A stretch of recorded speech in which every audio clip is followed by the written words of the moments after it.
Enterprise TV, a tradition of truth.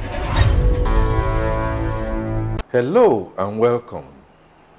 This is Highlife channel on Enterprise TV. Well, here we are making a debut for a special genre of music that not only made the waves for the better part of the 20th century, but also gave West Africans an identity in artistic sense. We are two here. I am Akin Fatunke. And I'm Citizen John Susan. Yeah. I bid you welcome to another episode here. Now, Citizen Jones. Yeah. Now, talking about Highlife and our minstrels that are long past. Yeah. We started talking about names that are unput-downable, names that we know that they will never. The names are many and variegated, as I said. Be, and let's have. Actually, the whole thing started with a gentleman known as Ambrose Campbell. Ambrose was in England in the early 1920s, and was a pianist.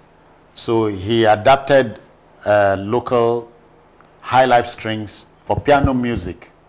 You know, Ambrose Campbell was... And you can say that again. In fact, it's even alleged that the Beatles kind of stole a particular track of a song, and then they made it into a big song. They adapted it for pop music. For pop music. So just to accentuate. Yeah, that's what musicians do. If you were one, I'll look for a little something to copy from you and make the most of mine. As long as you acknowledge it. And that was not acknowledged. Okay, yeah.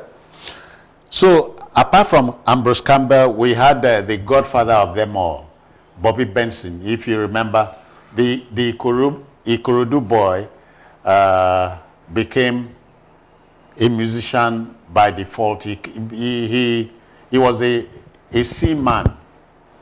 He happened to have traveled to the West Indies in those far off years, met his first wife, and the rest, as they say, is history. He came back to Nigeria, started off as a comedian, musician.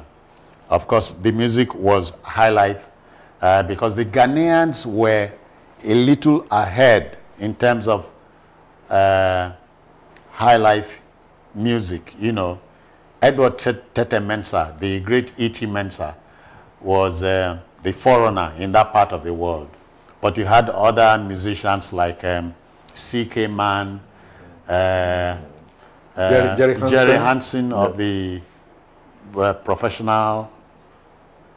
You had the Uhuru Dance Band that featured a Nigerian called Sammy Obot. And of course, Joe Mensah, he was the face of Uhuru, and so on and so on. Back before we, for Bobby Benson and his Caban Bamboo. Caban Bamboo, yeah. That was the place to be. I remember somebody was on Ikorodu Road. And Odinkman there. The Caban Bamboo, I remember. What exactly is going on around here? And people will begin to say, yeah, these are the people of high, and they are having a life. And they are the set of people that, you know, so the cream de la cream of society. Yeah, the idiom high life came to being at that time.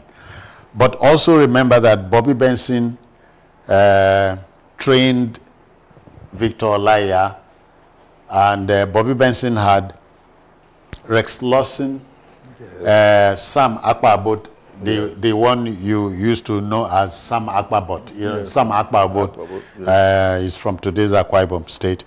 And you had Victor, there was Victor Waifo. Victor Waifo. Yeah. And of course, away from that, in the eastern Nigeria of yore, you had Celestine Uku. Oh, yes. Philosophers National. Yeah. And you had Joseph Uneze Jones. Yeah. If you remember. and so on and so on. I cannot forget Ian Henshaw, Bobby Kingsley Bassey, Roy Chicago, Balamila came from the north in those years. From as a matter of fact, back to Celestine Oku, you know, I mean, he died young. Yeah. And I know commemorative remembrance is being made of him to try and make to make his music redound. His brother was Sonny Pedido. Sonny Pedido attempted to copy Cross the Juba, but you know. I wasn't talking, not yet Cross the Juba. I was talking about Celestine Oku. I know what you mean. Of course, I know. He died young. We are digressing, yeah. And then we are now going to Crossdale Juba. Who also died young. Crossdale Juba played under Moses Adeolu Akinsanya, if you remember. Baba Ito. Yeah. Yeah. Okay.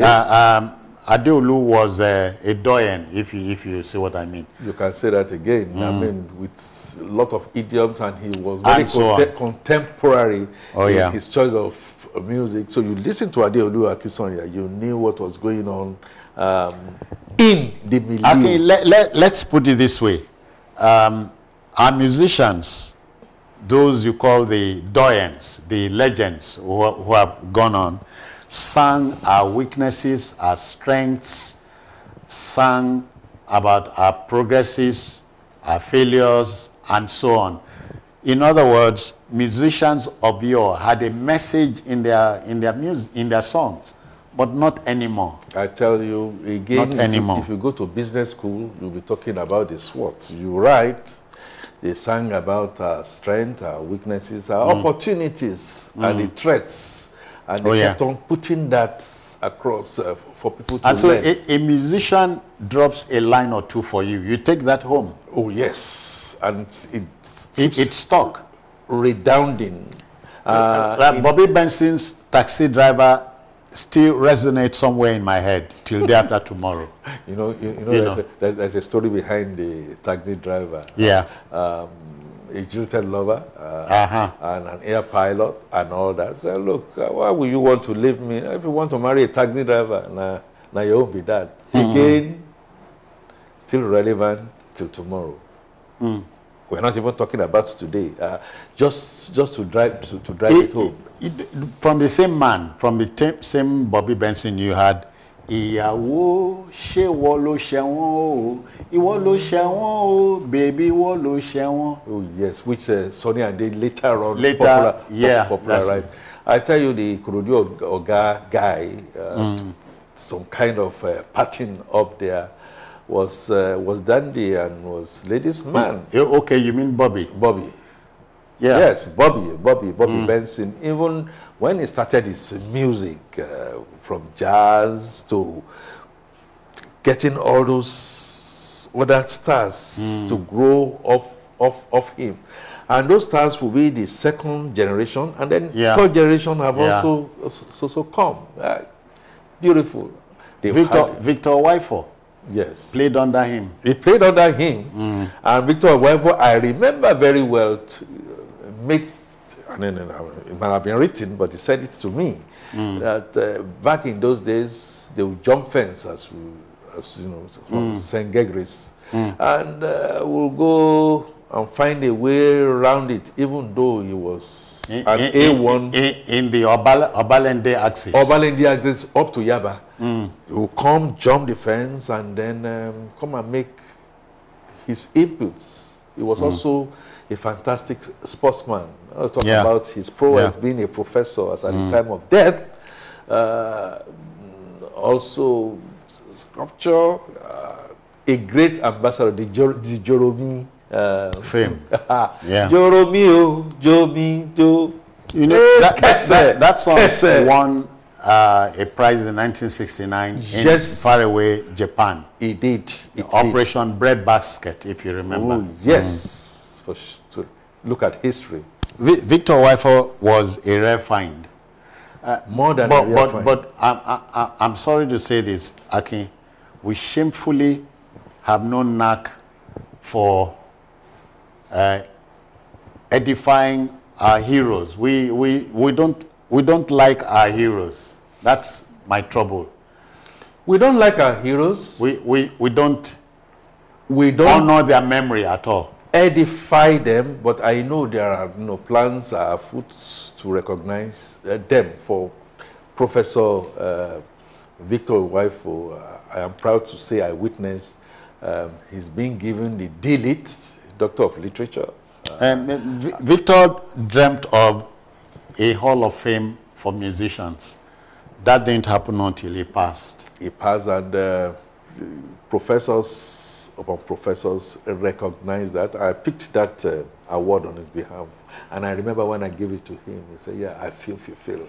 Why? Wow. Yeah. So Highlife music was native, as you said in your opener, to the western coast, specifically Nigeria, Ghana, the Gambia. A bit of it in Sierra Leone of yore, Because of the Creoles. Yeah, the returnees. Yeah. They had the influence of the jazz, the ska, and all that, and that came into it, but they were not in any way near what you had in Ghana and what you had in Nigeria. Memories are made of stuff like this. Okay, if Yinka Alakija is making plans to revive Highlife music, not a particularly easy enterprise, but I think radio stations and TV stations must be involved. Because it is when they play these songs regularly that you hope to make an input, score a mileage. Now that's the only way. You can say that again. You just mentioned Yinka Lakija Prime Quest Bank making all the waves in some of those old tunes, bringing it back to life. So when you go to parties... Do you remember Eddie Okonta dropped a song, BC, for us? Olólùfẹ́ BC, Auntie BC Oshungbo, Majino Simira, Auntie BC Majino Simira. And then Fred Coker claimed he was the author of that song. If you remember. Fred authored that song, and that again goes back. Okonta rehashed the song. Goes back. Adapted that song for Lagos nightlife. And I can say this and this again. Okay, Eddie Okonta with his trumpets. Oh yeah. From the southern. Eddie Okonta now as Asabaman. And could now sing in Yoruba. Oh yeah. He was a Lagos boy. Oh yo. He lived permanently at Ikorodu until he passed. I can say once more time, there was a country where music, Highlife, not only unified us, but took us, stamped us on the map. Highlife enhanced nightlife across Nigeria. But nightlife is gone. It's dead. Because I hope it can be revived. I believe, hopefully, when we now have a 24-hour energy surrounding and we can take care of our security, yes, the likes of the governor, who just turned 80, Olumense, and the rest, just waiting for us to now then get our groups back. So Olumense was a great night crawler, and he encouraged a lot of it. You can say, and you say that again, way of promoting tourism for Nigeria. We have the weather, so just add that on to music, and our tourism industry will get the fillip. I dare say, beautiful. Well, I can like with any show on radio or TV, it is time to wrap the show up and begin to go, but not before saying that Highlife made a top impression. We can recover lost ground, don't you think? we can recover lost ground so fast, and with what we are trying to portray, we like to say that high life is the life. Yeah. And if you love high life music, or those before you were lovers of its sounds, for their sakes, please take a listen. You should listen.